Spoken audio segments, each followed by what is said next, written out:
Good morning, everybody, and welcome to today's episode of Market Check brought to you by BB. There is no second best daily YouTube live stream to talk about markets.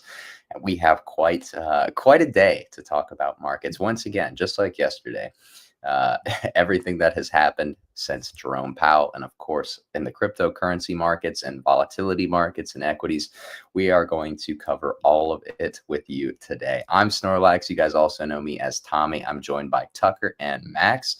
Welcome, guys. Hope you guys are enjoying your holiday seasons thus far.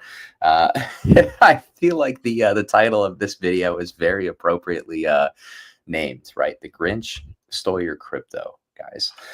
We had a huge puke overnight. One that, we were talking about before we went live. Quite frankly, I'm kind of glad I was asleep for, but, gun to our heads. I tend to think the worst is probably behind us at this point. What to buy next? Of course, that is another question, right? A lot of these charts look destroyed. We're going to talk about what assets look the best, what assets are likely to trend higher, the quickest, or participate in any potential Santa rally, end of year rally. I'm sure we'll talk about all of that. But before we can do that, guys, you know what I am about to ask you. If you can take out any frustration that you might have on the like button, right? Maybe you maybe you bought too early and you're underwater. Smash that like button. Maybe you even got liquidated in the last 24 to 48 hours, which quite frankly, I'm sure there were quite a few of you that did. Make sure to smash that like button for us, even if it's just out of frustration. We appreciate when you guys do that so much, but we are going to do our best today to hopefully calm any fears, to talk about markets, and of course, to give our takes on where we think we are going next. But yeah, I mean, what a week it's been. I have to say, I didn't expect it to be quite as volatile this week as it has been. Asset prices have taken a huge hit. I mean, it's not surprising. Usually, whenever we see the VIX climb above 20 meaningfully, which we have seen over the last 2 days, risk assets, I mean, they hate it.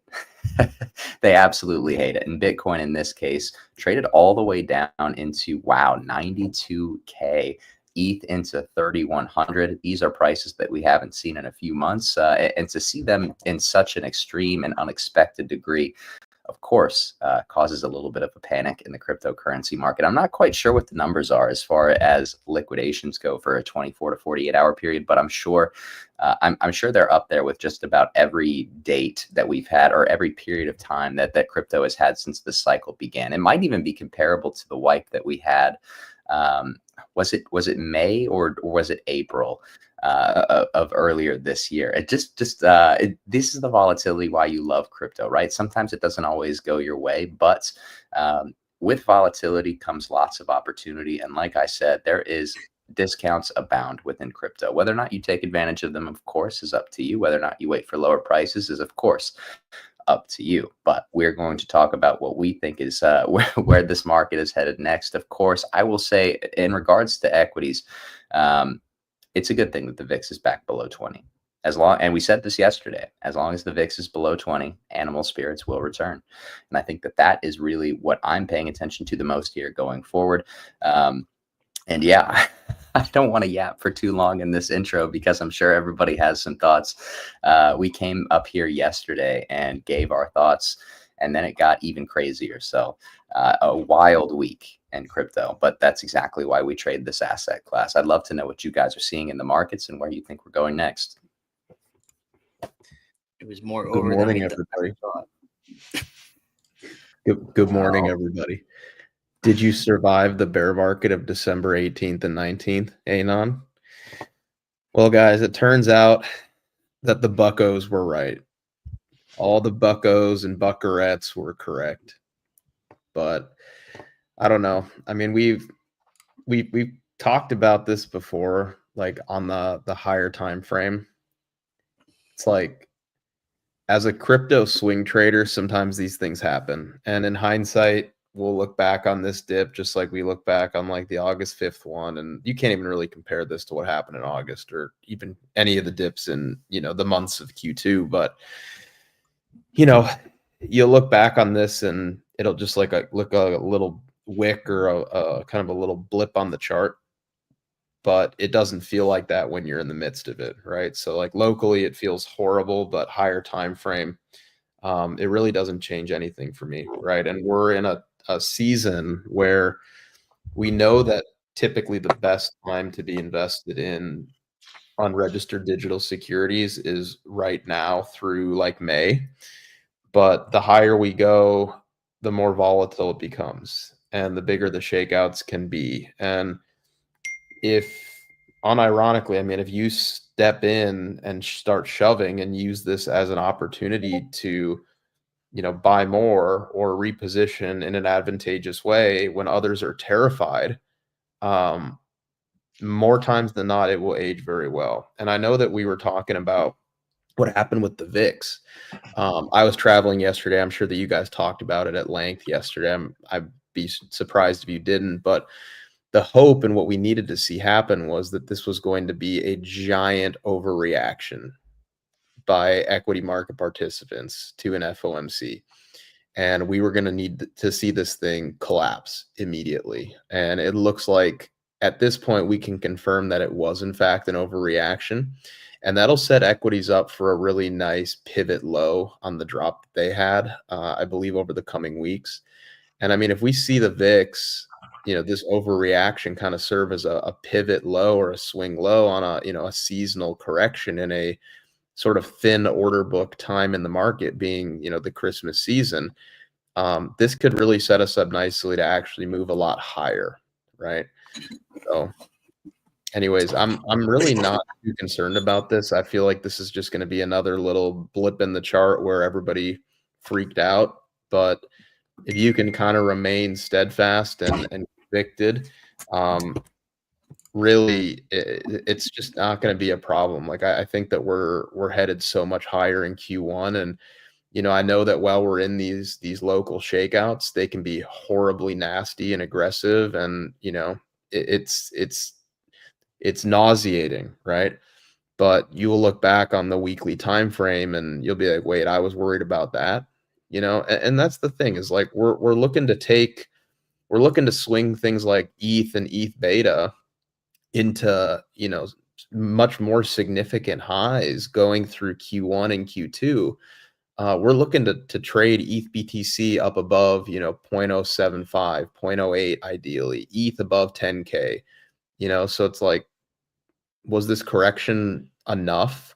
A 1 week correction, if even that, was that enough to derail a multi-month and year swing trade for me? Absolutely not, brother. Absolutely not. And something I've talked about on the show before is, because Bitcoin company treasury, we adopted the same strategy that Michael Saylor has for MSTR, but we're doing it with Pepe, Andy, and Wolf. Guess what the boys were doing early this morning? The boys were popping up our bags, and that's the truth is like we got our levels marked out. We're seeing the conditions being met for, potential bottom and buyback, and people are terrified.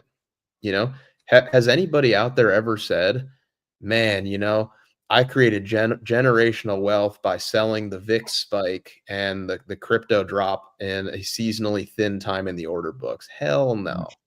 No story of glory has ever started that way. That, yeah, man, I panic jeeted on December 19th in a Bitcoin halving year, and that created me generational wealth.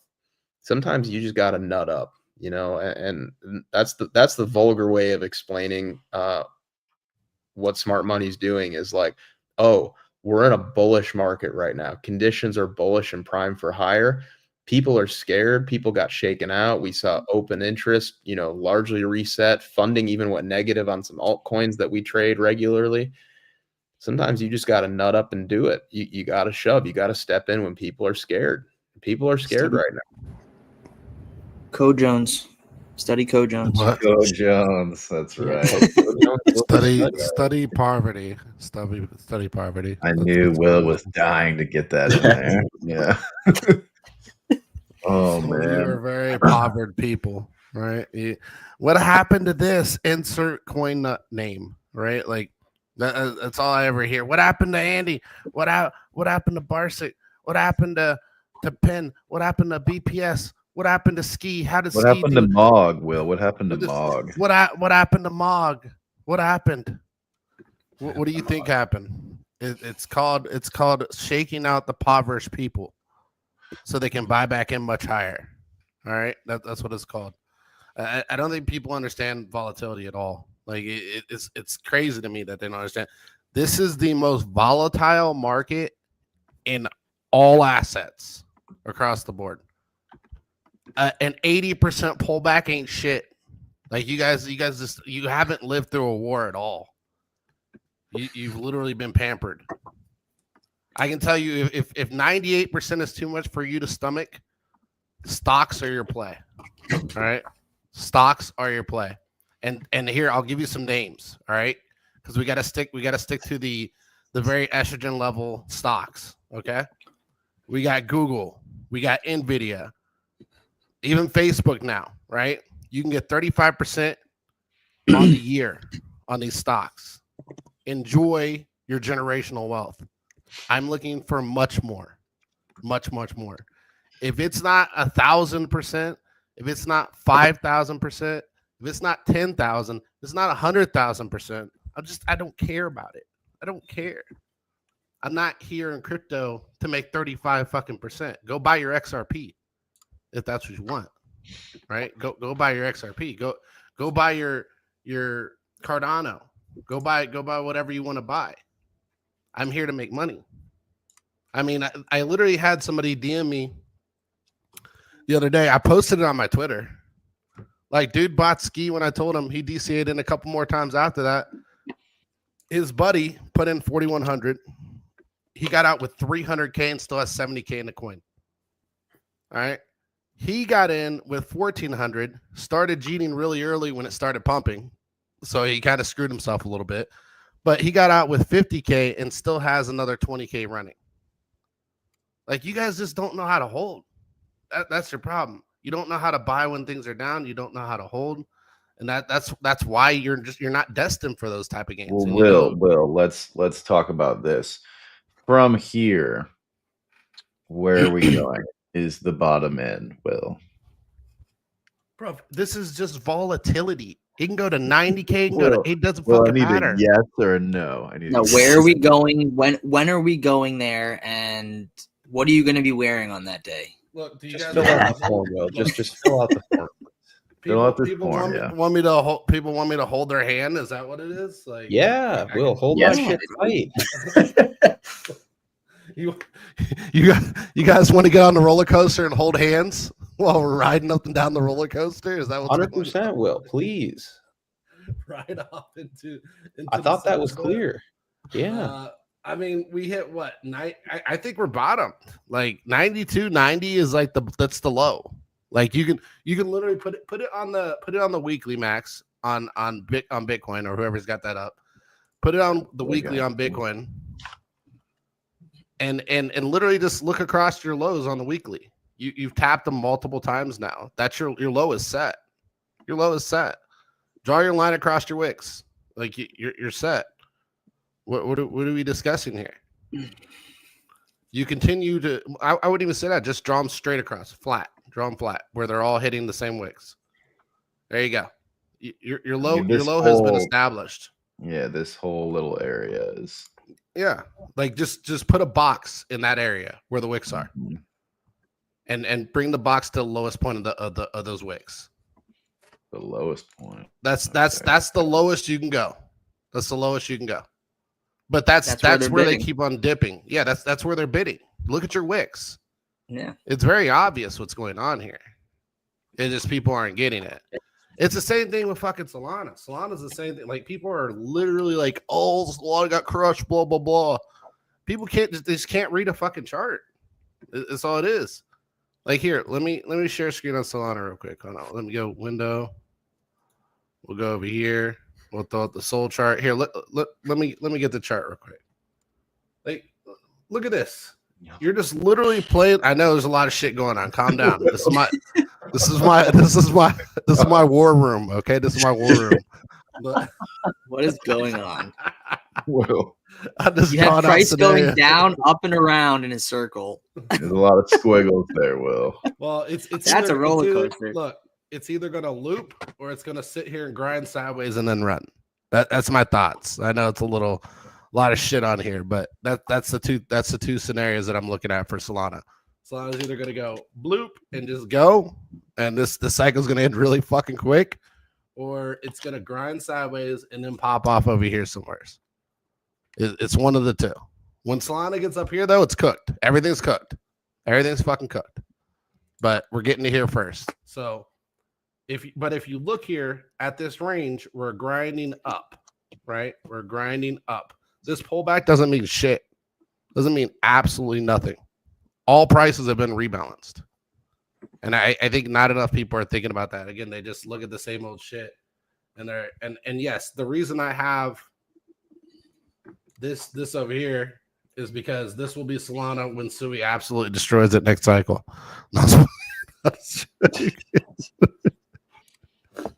No, I think Solana realistically maybe dips back into here like 89 this coming cycle, something like that. If they really want to screw you, it won't be 8, but it'll be somewhere's over here, right? Maybe like 26.38, like what they did when they brought it down to $8. No, a lot of people are like, it's not possible anymore. It's always possible. It already fucking happened once. It can happen again. So if they want to draw it down harder, they'll draw it down harder. But ultimately, this is my thought. I think the best bear market pickup for next cycle will be Sui. I'll just throw that out there. Here's Solana. What are we discussing? Where's your trend break? There's no trend break. Like we're not even talking or discussing the same world right now. People are being bearish for no reason. There's been no breakout. We're just kind of retesting the high, and then eventually we're just gonna go. It is what it is, right? And I was expecting that here, and you see I had a little bit of pullback here because I thought we were gonna pull back here, but we ended up pulling back up here. Ultimately, I think we're gonna start really rallying relatively soon. I mean, the market is very obvious about directionality. How relatively soon are we talking about here, Will?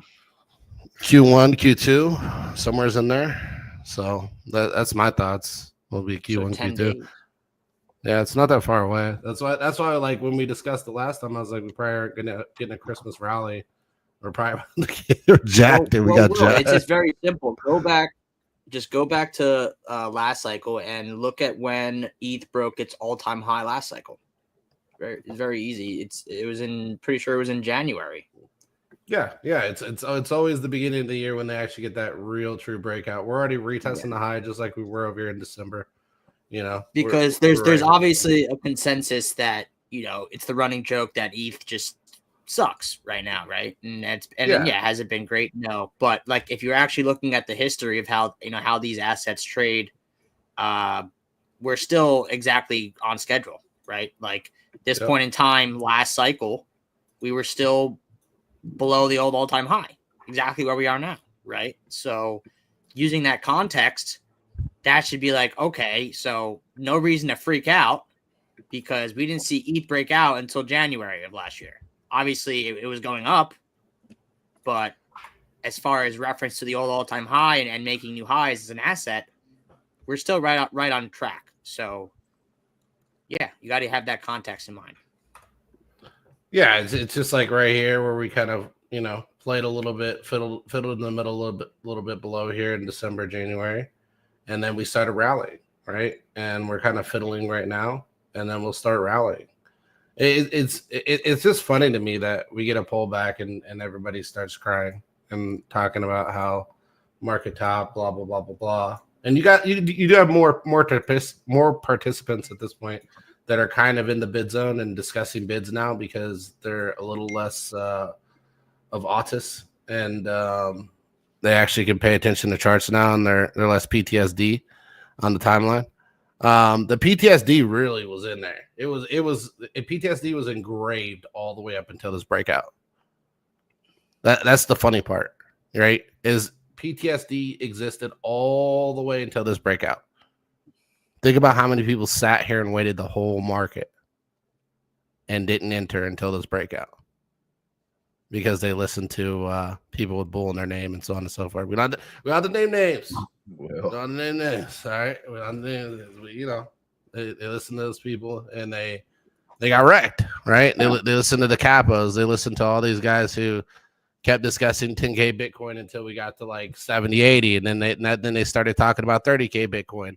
And now we're at like 90, 100. Now we're talking about 70K Bitcoin. Like how many times does the market have to do this to you? How many times? Just hold. Like it. Look, let me give you guys an example real quick, because this is Gen Wealth. I just don't think enough people understand it. Hold on, we're gonna stop and then we're gonna reshare. I'll give you an example real quick. So we'll go here. And I have a lot of things on here, but we'll discuss the major ones. If you could pull up my screen there. This is your impoverished person, right? Will's Outlook said bid. Right? You bid. And then what happens?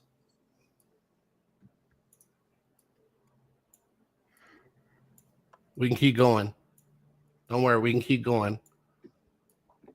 This is what most of you aren't destined for, because when this occurs and you buy something that has value and then it gets wrecked, people want to sell. They don't want to bid more. They don't want to bid more. They want to sell. That's where they want to sell. They want to sell here. Right? They want to sell before the pump. That's where they want to sell. Well, you know what I think is so funny? I'm gonna share my my screen. I'm gonna Tommy you. I'm sorry, but like what people love to do, man, is you'll be like, not even just you, right? But we'll be like, hey, yeah, like this is a bullish structure right here. Like this is gonna break to the upside. Don't get shaken out, right? So we're like, don't get shaken out here, and then we rally hard, and then it pulls back to here, and they're like, you guys are idiots. You were bullish. You know, that's my favorite thing in the world, man. I'm just like, what the fuck are you talking about, man? Like, do you not recognize that like markets go up and then they go down and then they go up and then they go down? Yep. It's just like, oh, if you don't say every single local pullback within the high time frame trend, you're a LARP, you know? Yep. That's like their favorite thing, to just throw like baseless accusations around, man. The amount of messages that I got that are like, bro, you were bullish at 3,900 ETH. I'm like, yeah, I was also telling you to shove at 2,100 ETH like 2 months ago. What the fuck are you talking about, bucko? Sorry. Anyways, back to you, Will. It's so funny. Real quick. I'm like, have you never held a swing trade before? Like, do you not understand what we're doing here? Like, we're about positioning 25K Bitcoin a year ago. How about that? Yeah, no, it's so funny because I was going through my old I was just scrolling through my Twitter page last night. I was bored.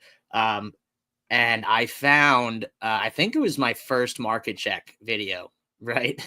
And we were literally trading at like 54K on Bitcoin. And it was literally on like a day like today, or like the last couple days, where Bitcoin took like a 20% puke. And we were basically saying the same things we're saying now, right? Everyone was freaking out, all the same emotions. You know, everyone's probably thinking, oh, these guys don't know what they're talking about. Like, they were bullish 10% higher. They're bullish again here. And as time goes on, we are correct, right? It might not be in a day. It might not be in a week. It might not be in a month. But sitting here 6 months later, we were at the bottom of basically a pullback to 56K on Bitcoin. And we were pounding the table that this is likely a pullback. And here we are later, and we're sitting at 100K. So yes, people are going to be correct and incorrect on intraday, intra-week moves along the way. But that's not the game we're playing. We're playing the multi-year swing trade on the crypto asset class that has proved time and time again that is the best way and the most secure way to secure generational wealth, or a nice sum of money over a couple year period of time, right? So looking back at that last night, I was just laughing to myself. One, because it was my first market check and I was just fumbling around like a nervous idiot, but I was still saying the correct things, and so was everyone else on this panel, right? And it was all the same emotions in the comments. Everyone freaking out in the comments. People on Twitter freaking out, saying we're going to 30K, 40K. And here we are 6 months later trading 100% higher almost.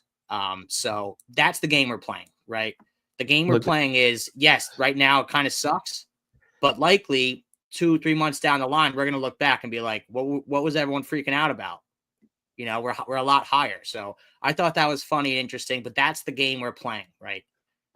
Bullish here, bullish here, bullish here, bullish here, bullish here, bullish here, bullish here, bullish here, bullish here, bullish here, bullish here, bullish here, bullish here. That's the game. It's really simple. It's a stair step. Do you see the stairs? Do you see the stairs? It's just a bunch of stairs. That's it. It's just a stair step. It is what it is. And if I had to add, I think you actually gave the Buccos a little too much credit there, Max, in the beginning of the show, because the Buccos are only correct if they did their buying yesterday and today, this morning. If they didn't, capitalize on this move, they were not correct. They said something that was going to happen. It happened, but they did nothing about it, right? So yeah, then maybe we had a little pullback here, but if they did not buy into this pullback and secure their entries, then it was all for nothing, right? They were right, but they didn't make any money, right? Look at this. We're not here to be like, oh, we're right, we told you so. We're here to make money. So if they didn't buy yesterday or this morning, it was all just hot air, right? It's usually hot air. And first of all, you need to study the sweeps. Yeah. Okay, the sweeps of glory. Next, this is the I don't actually trade playbook right here. I'm going to show you the I don't actually trade. I just waffle playbook. I'm going to show it to you right now. All right. You ready for this?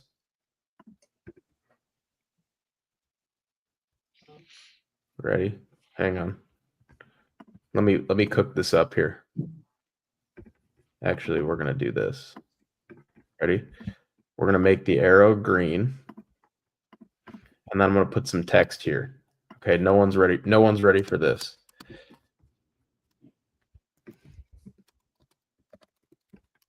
I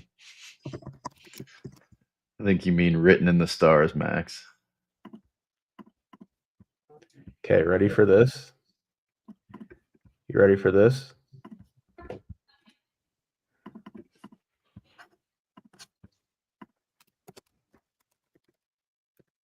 Told you. Told you so. Yeah, told you so. Dude, this is the most classic mindset right here, man. Classic. And it's not even funny, but you have to chuckle a little bit because you just see it so much on days like today. Just like screaming this entire way up, man. Like every single, you're fucked, you're screwed, it's over, written in the stars, told you. It's like written in the stars is too good. I don't know, man. Yeah. Like you kind of just have to laugh on days like today, man. But I don't know. It's just, this will just be another one of those little blips on the chart where, I mean, bro, this is literally what's going to happen right here. I'm telling you right now. Like, what's going to happen is we're going to be watching this as future mega demand right here. We're going to end up rallying out of this. And we're going to come here and everyone's going to be like, oh, it's over again. And they're going to want their like perfect retest of mega demand. And it's going to just come to like here, and then we'll move up again, That's what this is. This is a future mega demand right here. That's it. I want my perfect retest.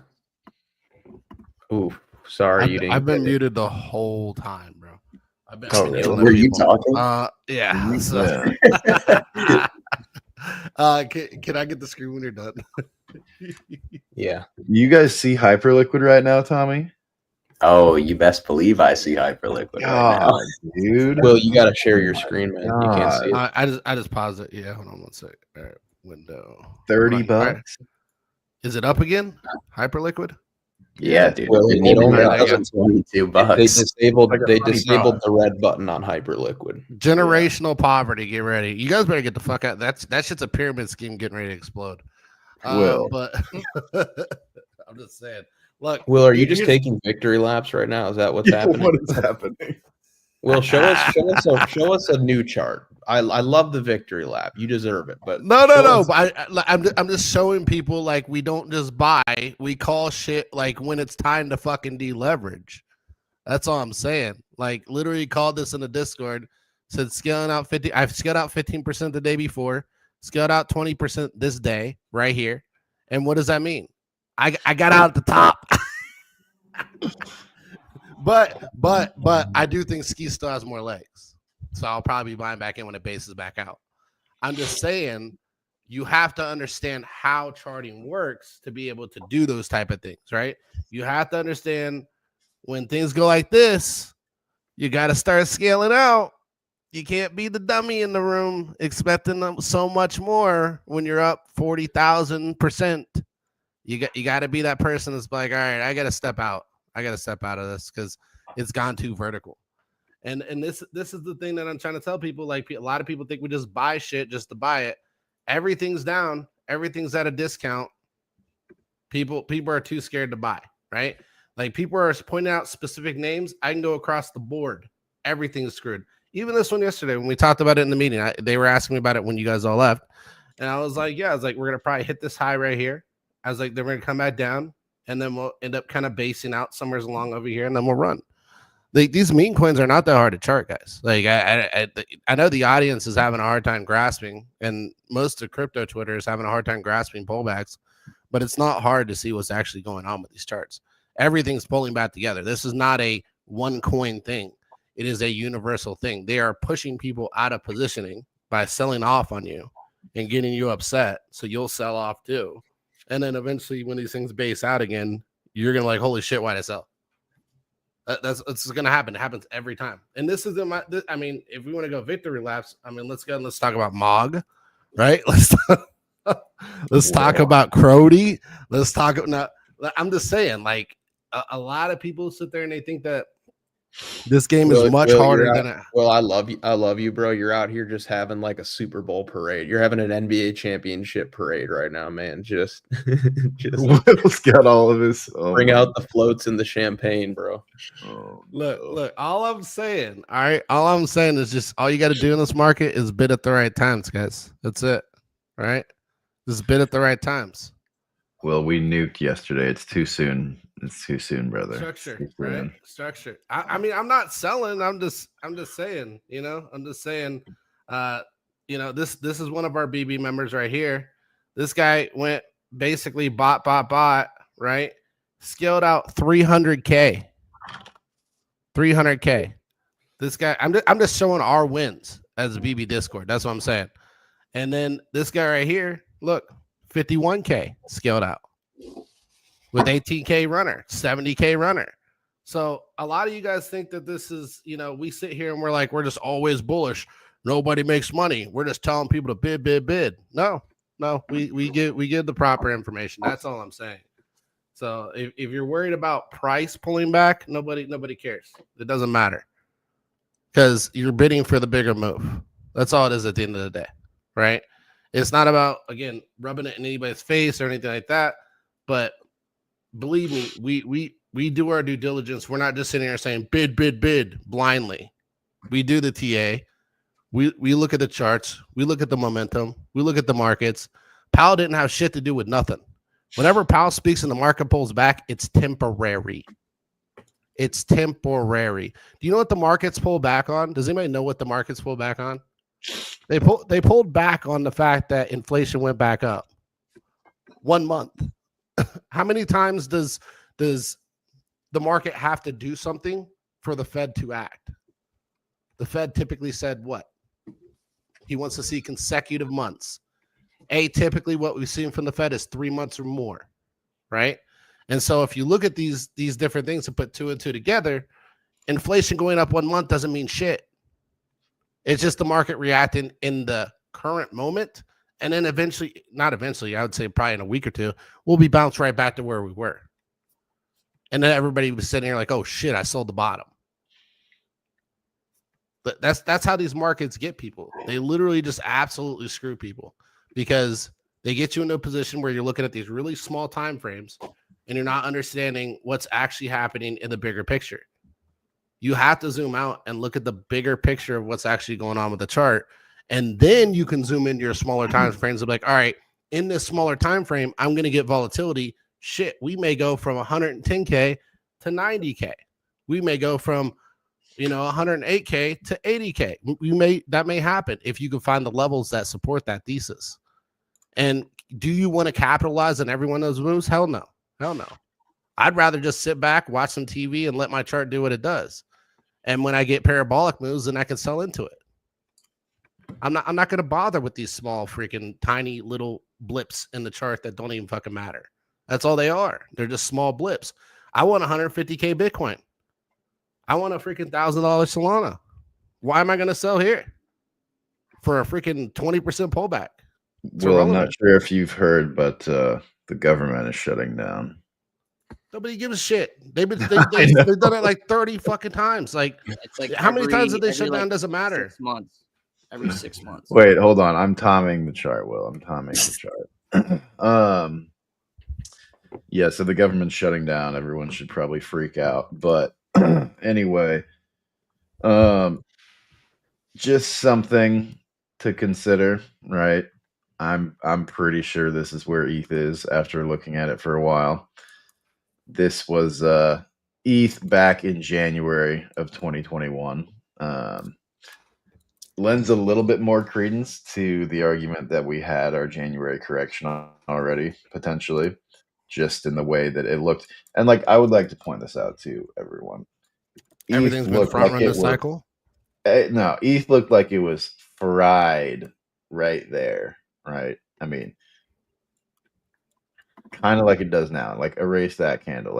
It looks cooked, right? It looks like it's coming down way lower, but bounced out of exactly where it should have. What did it go on to do? ETH was $1,000 right there. It went in to put in a 4x, right? That is the perspective I think everyone needs to have here, is to zoom out like that. But yeah, I also think the 10 years tops, by the way, and that's something we should look at and talk about, I think, because crypto doesn't do well when the 10-year is ripping face, and I'm pretty sure this thing is done. It felt top. Can we get an official Haggard's Army Norman Rockwell collaboration to really lock it up here? Yeah, we do need to lock it in. I agree, but we have one running already, which is not looking good right now, bruv. But yeah, we can do that. 10 years topped. No pressure. It's just if you really want the top to be in, you know what needs to happen, and that's up to you. There it is. Okay. We've got one running though. We need to get to New Year's. We need ETH to get to 5K. We need to get that one because we're at 100% hit rate right now, and I really do not need ETH. ETH would be the one to screw it up for me, right? ETH would be the one, but I need ETH to come through, and maybe we could have them running concurrently. I don't know, but I do think this is topped. And this probably also means that the DXY is probably topped here, which is also pretty somewhat bold looking at the chart, but it did give a pretty exhaustive push up the other day. So, and Tucker, to add another bit of confluence to where you think ETH is, could you go back to your ETH chart real quick, and then I'm going to Tommy it after that.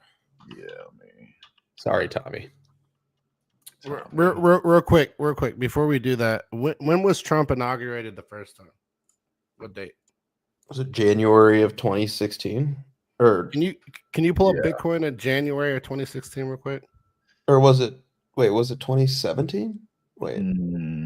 Yes, it was 17. It would have been 17. January of 2017. Either one of those work. Pull up Bitcoin of January 7th. Wait, hold up. Let me cook on this, and then we're gonna do that. Let me, because I want to get this point across real quick. Okay, so love that, Tucker. Look at our ETH BTC. Ooh. Look at our cycles here, man. I'm gonna remove this just for now. Like, this is what we always see is just garbage from ETH until we bottom literally like the last week of Q4. Look at the green and then what happens through blue and purple. So bottom in Q4, it's ugly. It ain't pretty. And then we rally hard for ETH against Bitcoin for the next 6 months. So what are we doing right now?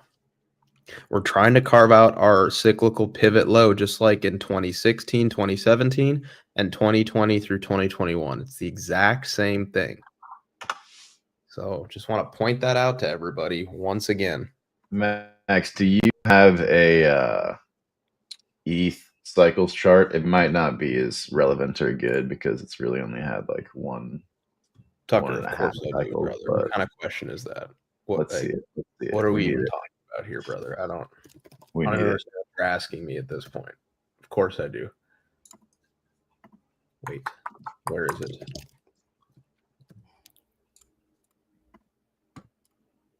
Hang on. I have it. I got to figure out which chart it was on. Let me check my X account. I posted one moment. Slight delay. Look at Sui. If you're gonna say look at Ethereum and Bitcoin, look at Sui. We at BB we're bidding Sui at 70 cents. 70 cents.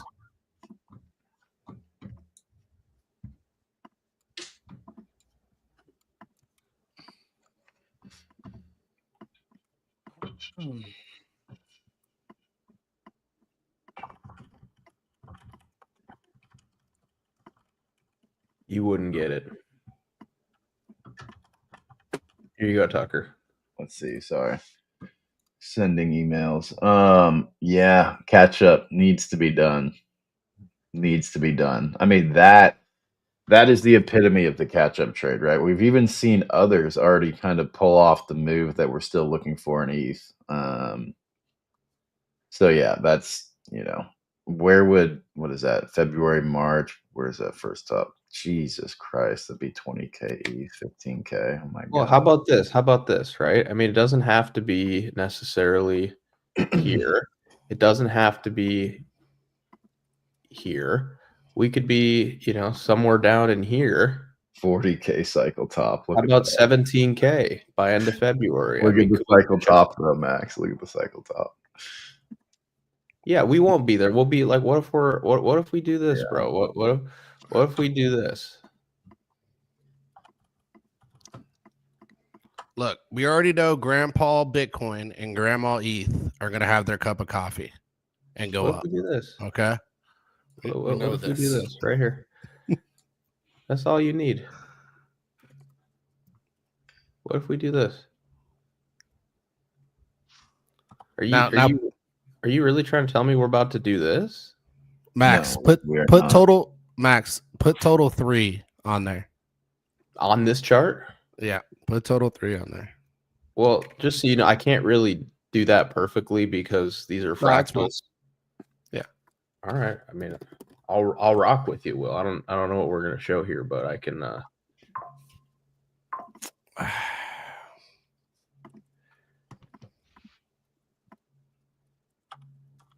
What are you trying to show here? Tell me what you're trying to show first, because I might need to massage. So you have your low, right? Look at where you are on total 3 and look at where you were on the first Bitcoin halving. To your left. So you've basically fractaled all that off, right? Well, so here's the problem. So I are you trying to show like where the halvings have happened for total 3? Because I have. I'm I have trying the to show token. how got Total you. 3 I and got you. ETH line up in a sense. I got you. Hang on. Which Total 3 is completely separate from ETH, but we want to see the We're gonna look at reaction of others. ETH to We're gonna look yeah. at others because it's basically the same thing. But this is what you're trying to show here. So the halvings are in orange here, Will. Mhm. So you can see like how Total 3 or how others has reacted around the Bitcoin halving in the US presidential elections. This is what you're trying to show. And then like what Yeah. comes next? Yeah, what comes next? Yeah, exactly.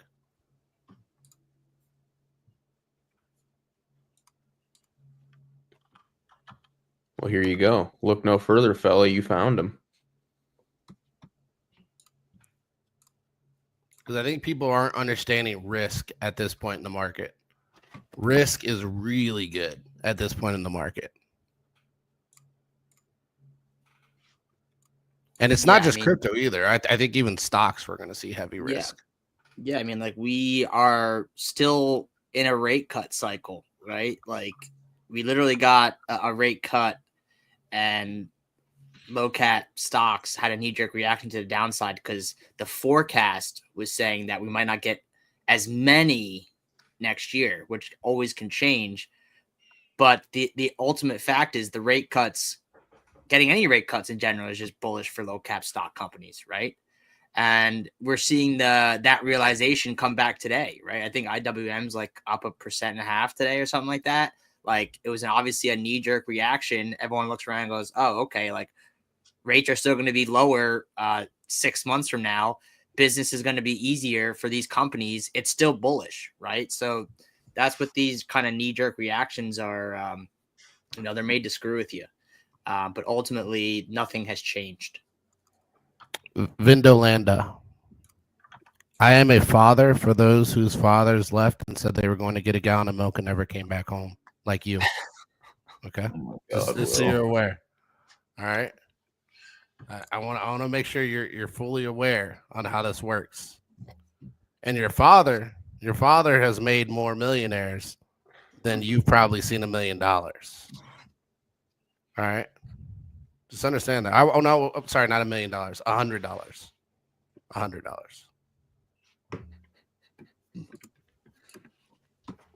Tucker, you're back on the charts, bro.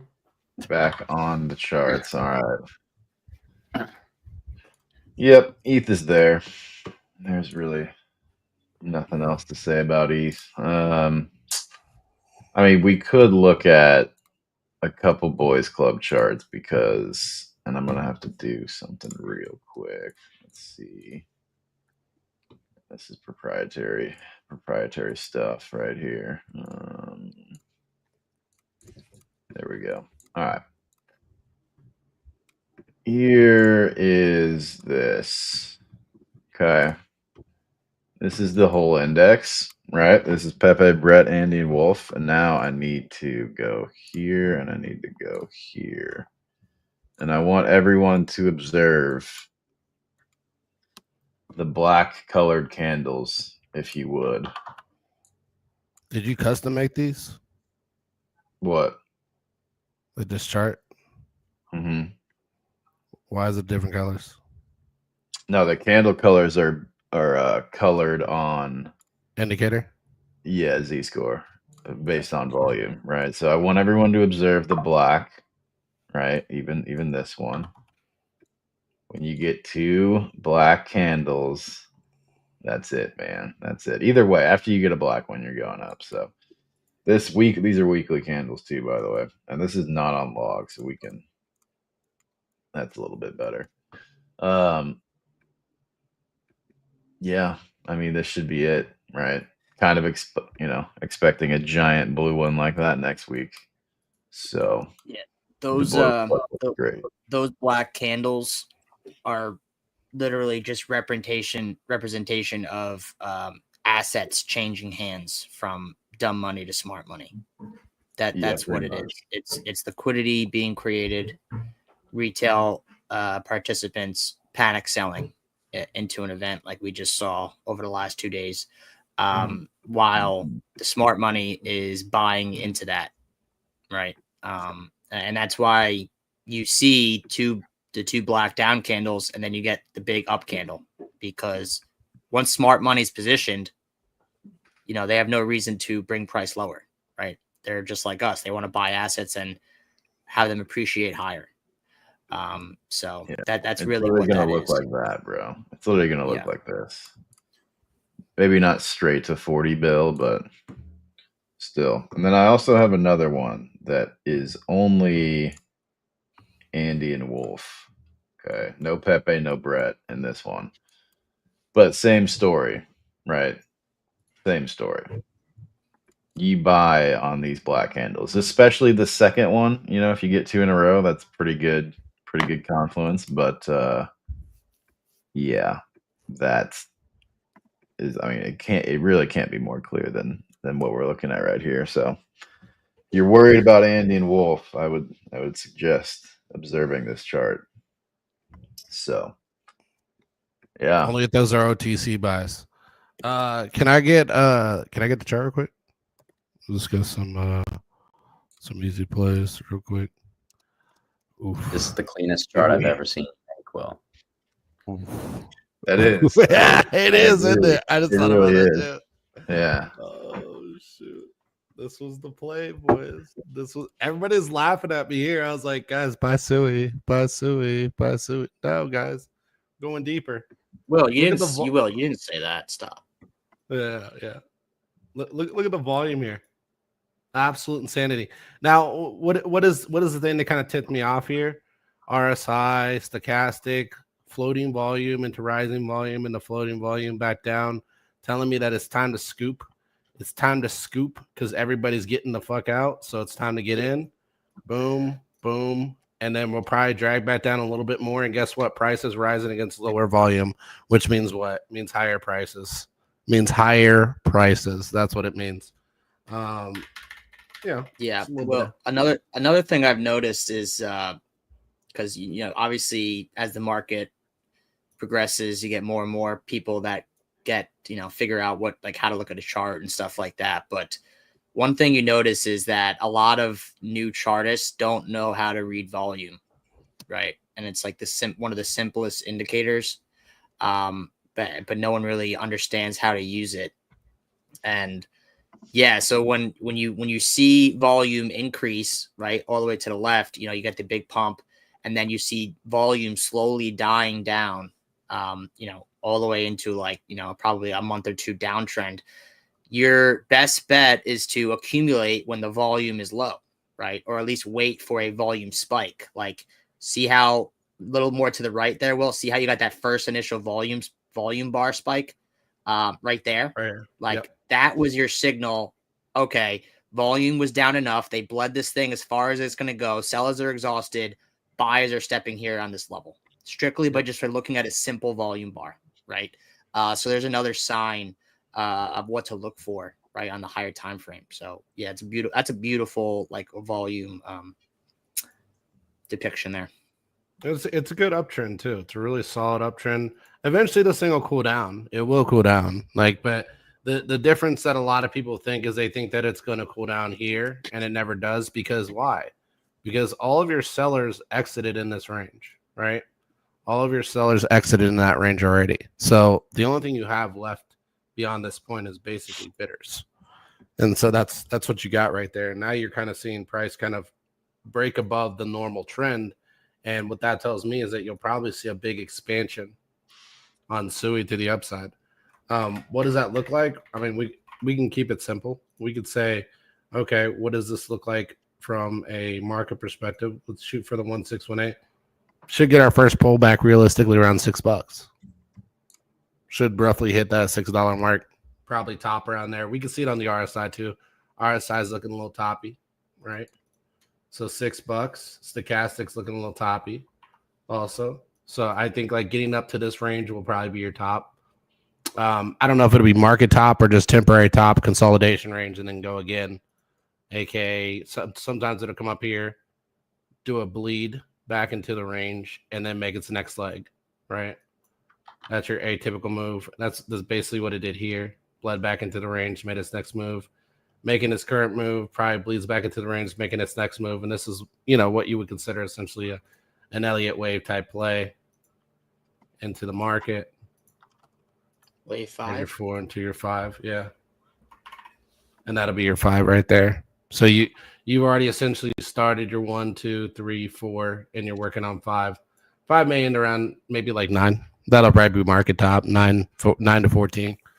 If this thing doesn't get some kind of insane bid and it doesn't end up being a market leader by that time too, because there's always those outliers, which it very well could be. I would say the market timing would be the most important thing to gauge that. So if the market's actually doing very well and looks like it's going to continue to do well, then I would expect this thing to stay bullish, in which case this 5 wouldn't really matter.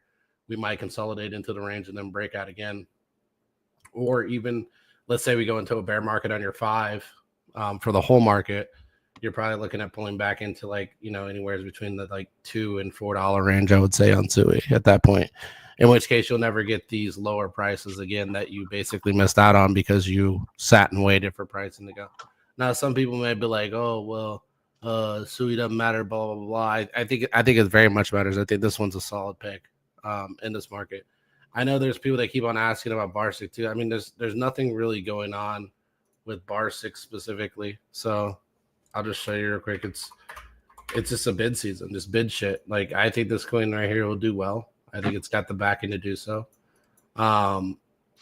If we look at it from the perspective of like the lows that are being basically cast here, I think I had it on the daily previously because it's just a better time frame to kind of look at it. You can see right here, boom, boom, boom. You're continuing to hold these lows.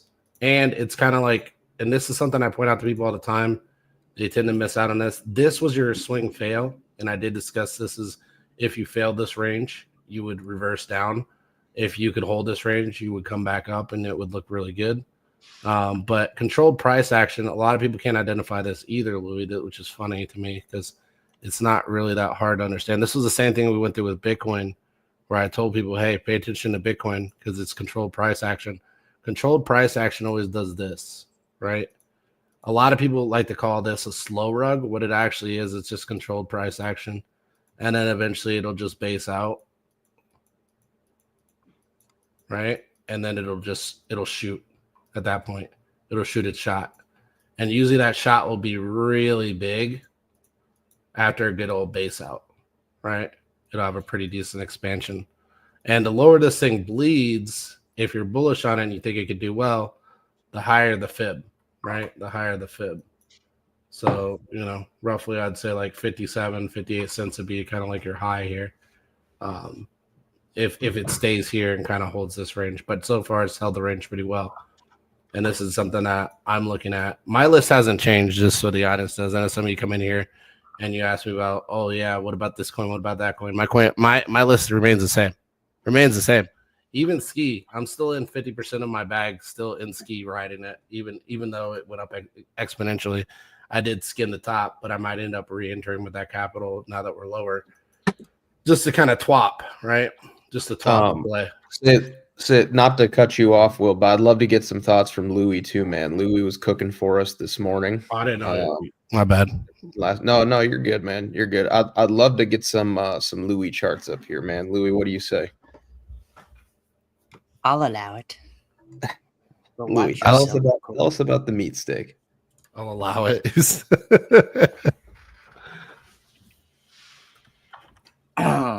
Well,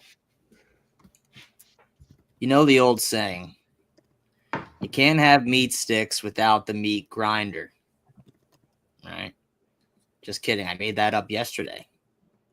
But it's true, right? In essence, it's kind of true, right? You don't get massive expansion in markets without liquidity being created to the downside first and people getting chopped up in the markets. Like, don't get it twisted. Markets are very PvP. It's a zero-sum game. On each side of every chart movement, there's a winner and there's a loser, right? Or there's just money changing hands. So, yeah. I mean, we just went through the grinder, right?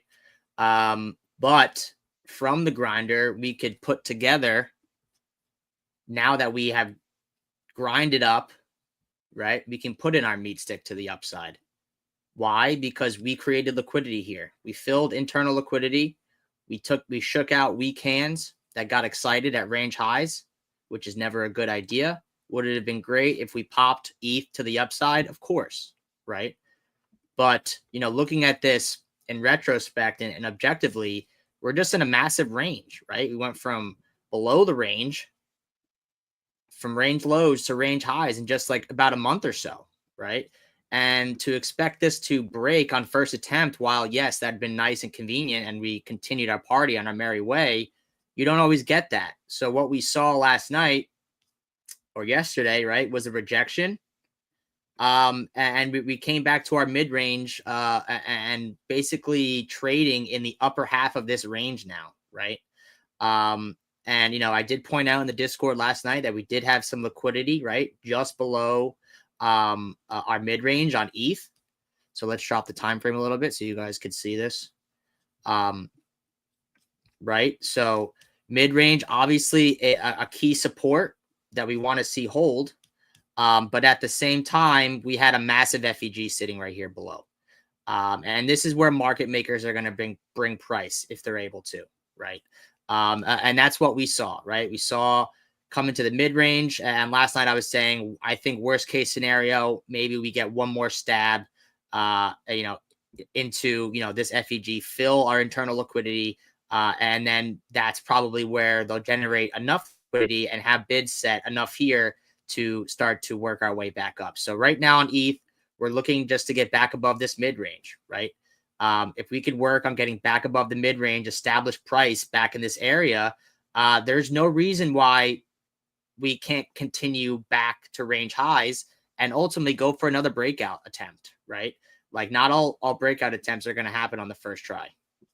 But give me 1 second. My computer's literally about to die. Just stay with me.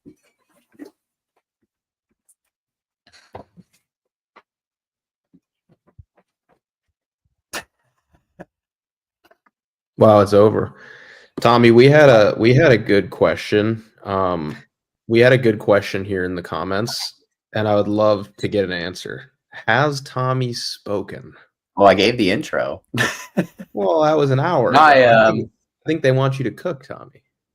I was letting my teammates cook a little bit. My general thoughts on the market are pretty similar. Although I don't know if this is quite the dip that we're going to V-recover out of. I think if we did, that'd be hugely positive. Especially given now that, like we were talking about yesterday, the VIX is back below 20. As long as the VIX is below 20, I think those animal spirits can come back. But the reality for a lot of these altcoins, there's a lot of disparity across the board right now. Some of these altcoins are going to take a few months to recover this dump, but there are also a handful of altcoins that I think could really outperform the rest of the market because they did not break their market structures, right? Like a Hyperliquid, for example, just continuing to get bid. I was really kind of in the camp that we'd see like an altcoin led rally in Q1. I don't know if that's quite, where I'm at right now, but because like I said, a lot of these altcoins they kind of nuked their market structures. It's not really the type of dip that I think will be recovered, but if they do, that'd be great. And I think it starts with the king alts, right? You have to see Solana and ETH also recover those dips. It might take like a week or two before we see these things bottom out more substantially. But I think when that happens, if you get a big BART on something like Sol and ETH, everything will fall in line. And that's kind of where I'm at right now. I'm looking for discounts, but I'm also looking at these charts, and there are so many assets that are just absolutely battered after the last 2 days that it's kind of hard for me to figure out what I want to buy other than maybe like 2 or 3 different things. But I feel like equities are a little bit more straightforward, right? The VIX is below 20. They're probably going to keep crushing it. So they're probably going to keep bidding equities. And we'll see how that kind of manifests over the next few weeks. I don't think the government shutdown is really all that important, but yeah. So you said that you think it'd be better for the market it'd be better for the market if they could come to an agreement and pass the spending bill. Not that my politics aside, I mean, markets will always respond favorably to spending bills being passed. So, Tommy, you mentioned that some altcoins look fried and then some look really good here. Do you think this could be a scenario where, like, let's just say hypothetically, ETH were to reclaim, like, I don't know, 3,600 in the next, I don't know, 72 hours? Do you think that some of these altcoins that maybe don't look as constructive could kind of come back from the dead in a big way, and you'd be more in the camp of a V recovery and it wouldn't matter kind of what you bid? Or was this shakeout really revealing for you in the sense of, hey, I know what the leaders are going to be for this next push up when it does happen? Well, kind of both. For one, I think that you have a few assets that could have some volume-based catalysts, like a Bonk, for example. Like Bonk just got a Robinhood listing yesterday. You talk about reasons that an asset could recover quickly. That is one, right? But I think it all comes down to ETH and Solana. ETH especially gave us a pretty significant market structure break. So I think, I'm not going to rule out that we can V recover, but I think that V recovery will look a little bit different than like, hey, in 2 days, we're back above 3,800. I think it would look more like, okay, maybe we chop down here for about a week, 2 weeks, and then we get some sort of BART candle on ETH and Solana, either towards the end of the year or right at the start of next year.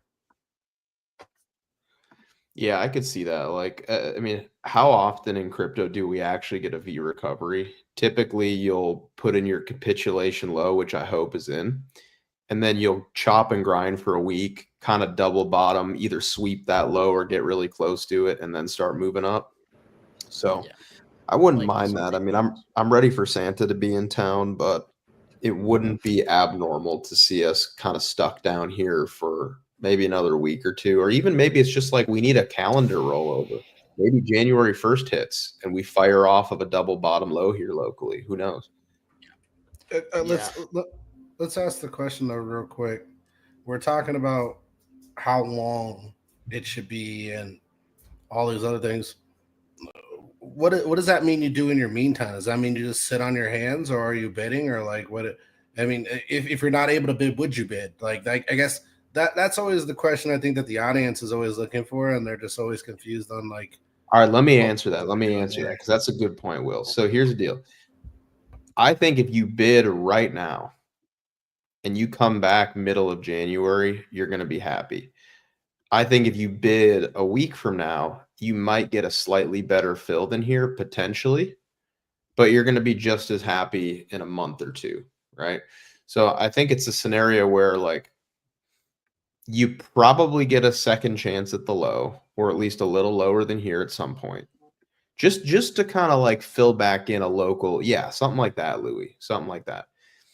So I personally don't feel like pressure to shove here, but I also am not fearful that like we're about to go much lower than we already went, you know? So it's like if you're okay positioning in spot here and just kind of chilling out for a month, I don't view this area as a bad spot.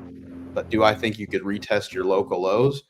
It's possible. So it just kind of depends. That's the big thing with like trading and investing is a lot of people, they fail to specify the time frame in which they're positioning for, right? So it's like, oh, you were wrong because you didn't see this drop coming. No, mate, I recognize that things are overheated and I'm not interested in selling any of my long-term spot bags, right? So it's like, could you shove here and be happy in a month? Certainly. Could you shove next week and be happy in a month? Certainly, right? I don't think it's going to matter too much. I don't think you need to shove the Friday before Christmas. You know, I don't think that you're about to have some like crazy immediate new high made on altcoins before Christmas. Maybe you could float up a little bit, right? We certainly have some inefficiencies that we need to backfill, and we will do that. But it's like nothing changes for me in my portfolio. I was shoving ETH and ETH beta at, sub 2,500 ETH. This means nothing to me. Am I annoyed that I'm traveling and I have to look at this garbage? Hell yeah, I am, brother. Hell yeah, it's annoying. Why can't we just pin the market? But it doesn't matter for me. Like, I know what's coming next year. Like Donald Trump's company, WorldFi, whatever the hell it's called, was shoving ETH yesterday. They bought ETH. They bought the dip.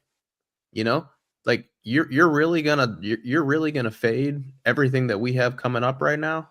That's never going to be me, man. That's never going to be me. Like whether we V recover this thing straight to 4K or we form a local range around here, under 35, 3600 for a week or two, it makes zero difference to me whatsoever. And I genuinely think, like, if you're a swing trader and you're in a similar position to me and you're positioned from lower with long-term good entries on your spot bags, it shouldn't really matter what the next week does, right? Maybe you retest that low, maybe you don't.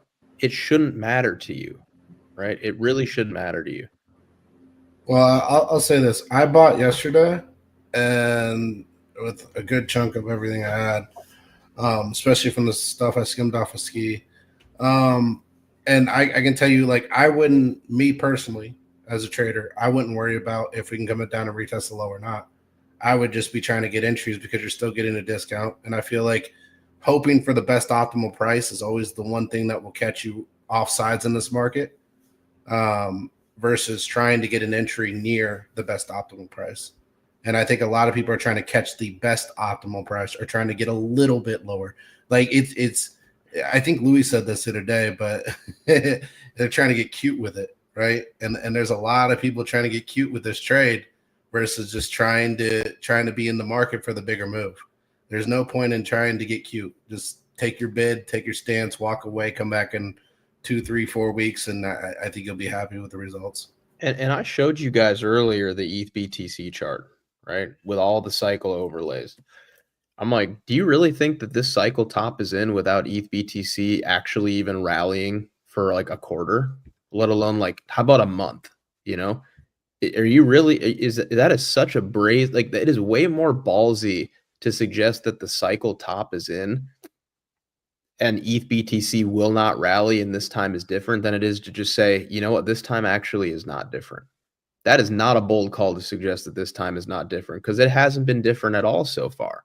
The only difference this cycle between the previous ones is that we made it ever so slight new all-time high for Bitcoin before the Bitcoin halving. That's the only like real discrepancy. And it was hardly a new all-time high. I wouldn't even consider it like a real one. It was a froth-induced sweep of 69K. That's all that it was. So I'm looking at a lot of these altcoin charts and I'm like, ETH BTC hasn't even rallied for a month yet, let alone a couple quarters, which is typically what we see. And you're trying to talk to me and explain to me that the top is somehow in on this cycle before ETH BTC even puts in a cyclical swing low? Absolutely not, man. Like just hold through Q2. Like you've come this far. You don't want to give it a chance to be not different? You really think that you're gonna fade like an almost 10-year long trend and capital rotation that we see in crypto? You think that that's going to work out that well? You think that like the not bold play, the safe play is to fade 10 years of data? That seems risky to me. That seems really risky to me. I like that, Louis. Oh, the DXY. Beauty. Yeah. That's a beauty. I think it's the same thing for dominance too, by the way. I think you meant to put January 2026 there, Louis, not 2025. Oh, crap. Damn, I tweeted that out too. Dude, no, it's over. Louis. It's over, and it still got over 100 likes. Come on.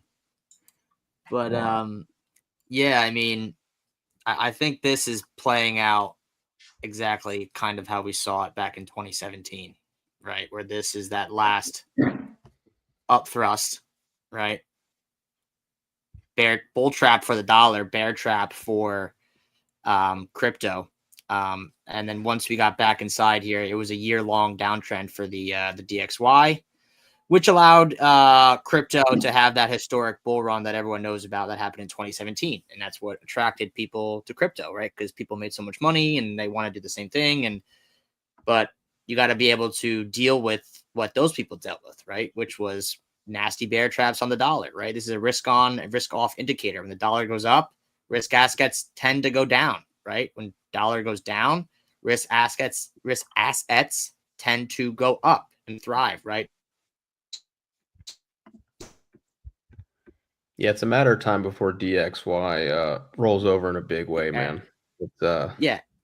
Every data point we're looking at as far as the cycle goes, like it's still playing out to almost a T, right?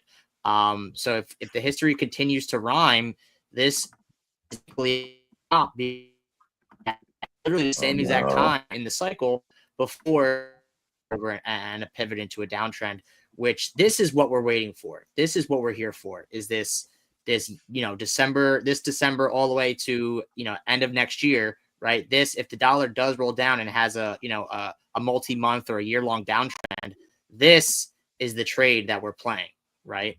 And over 6 to 9 months, your portfolio should likely appreciate way larger than any other asset class you'd be able to invest in the world. So that's the trade we're playing. This is the context that we're looking at playing out similarly to previous cycles. So that's kind of what I'm looking for. I think that looks really good. Equities buyback super strong today, super strong. And that's what you see, right? Like on S&P, NASDAQ, on almost every drop, you're going to get a buyback, right? Like drop, buyback, drop, buyback, drop, buyback, drop, buyback, right? Like that's kind of how this game is played. But it's great to see that we're already seeing that in equity markets. Russell bouncing back after what I think was a knee-jerk reaction. Still nothing has changed. We're still going to get rate cuts, and that is inherently bullish for low-cap stocks. And yeah, I mean, like going back to ETH, we were looking at ETH, right? I will say this. As the cycle goes on, these pullbacks will be quicker, right? Like we were saying earlier that, you get these big cascade events, just like how we saw in the middle of this year, right? Big cascade event, big wick to the downside. And it took us, we bounced obviously, but it took us, about a month or two to build out a base and then go. But you have to remember this was way farther back in the cycle. So we had time to put this kind of market structure in while still kind of following the same trajectory of the previous cycles. Now we're getting close where January is historically always the most bullish month for ETH, right? So with that context, while yes, sometimes these massive, like look at this daily candle. This is all wick, right? This was all just bought up in the matter of a couple hours this morning, right? With that context, I am pretty I'm in the camp with Tommy. Well, not with Tommy, but I'm in a camp because Tommy's always at camp. You're camping with Tommy? Yeah, that's what I heard. Yeah. Where are you guys camping? We're at a camping trip. You guys are sharing a tent? That this is going to be a quicker recovery, right? I really do think this will be a quick recovery. That doesn't mean tomorrow. Can it be? Sure, right? But I don't think we're going to put a month or two of price action in here, building out a base to go, right? I think this happens a lot quicker. We're farther along in the cycle. And this was pretty much probably the last shakeout I think we're going to see until ETH breaks to, back to the old all-time high. So I just wanted to give that input and I was saying that with Bitcoin when we were trading, close to the old all-time high, that like when we were getting those pullbacks before we were trying to break the massive range we were in, that these pullbacks will happen quicker, right? Like when we were pulling back here and rejecting, everyone was like, oh, well, we're probably going to come down here and do this. And I was like, no, we just spent so much time doing that type of price action. We're at the time of the cycle where we're trending, pullbacks happen, and they get bought back up pretty quickly. Pullbacks happen, bought back up pretty quickly. And we're still continuing to see that. So I do believe that, alts will bounce back a lot faster than most expect. Obviously, like Tommy was saying, there are stronger alts than others right now. Like something like an XRP didn't even break local structure. You have coins making new lows. You have ETH making, new local lows here. You have something like XRP that's literally holding its continuation structure here. So something like an XRP is probably going to push harder and faster out of this pullback than other altcoins, right? So that's what he means by looking for the stronger coins. eventually everything will come back. But I do think the buyback will happen quick. Once our final low is in, which I think it is, but you never know. But that's just my take on the timing of things. Yeah, I think we're tracking MSTR super closely, by the way, from like a month ago. Do you have any thoughts, Tucker, on Sailor's blackout for the month of December? Blackout period, and is it in January? I think so. I mean, I've seen a few thoughts about it. Some people are like, "Oh, he's just gonna shove everything now because he can't buy in January." But I mean, I see why it's somewhat like the plunge protection is gone type of thing. I think it's like a sell the rumor or sell the news thing right now. Like people are like, "Oh, Sailor can't buy in January. I'm just gonna sell right now." Like, and that's partially that's like 1/5 of the FUD that we got like this week, which is hilarious. But yeah, I don't know. I don't think it's gonna be a huge deal. Maybe we'll just base out a little bit, not like go down, but maybe just kind of range. And then you should get your altcoins to send, because I mean that's really what needs to happen, right? Is you need ETH to catch the bid.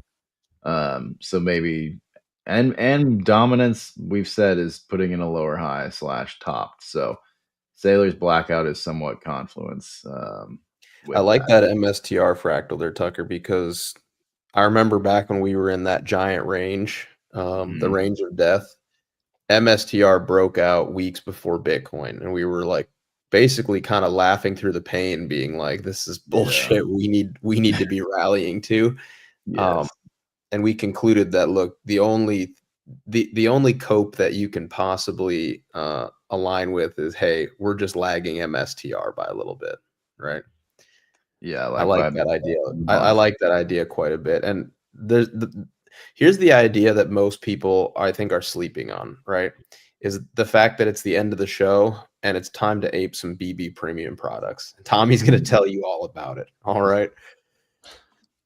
All right, guys, we've come into the end of the show. Like Max was saying, I am going to talk to you about some of our premium offerings. They are the best in class that you can possibly buy, starting with your go-to tool for this cycle, guys. That is the BB terminal, right? Whether or not you are an active trader, trading derivatives, lower time frame. Obviously, there's been a lot of opportunity for or to capture volatility here over the last few days.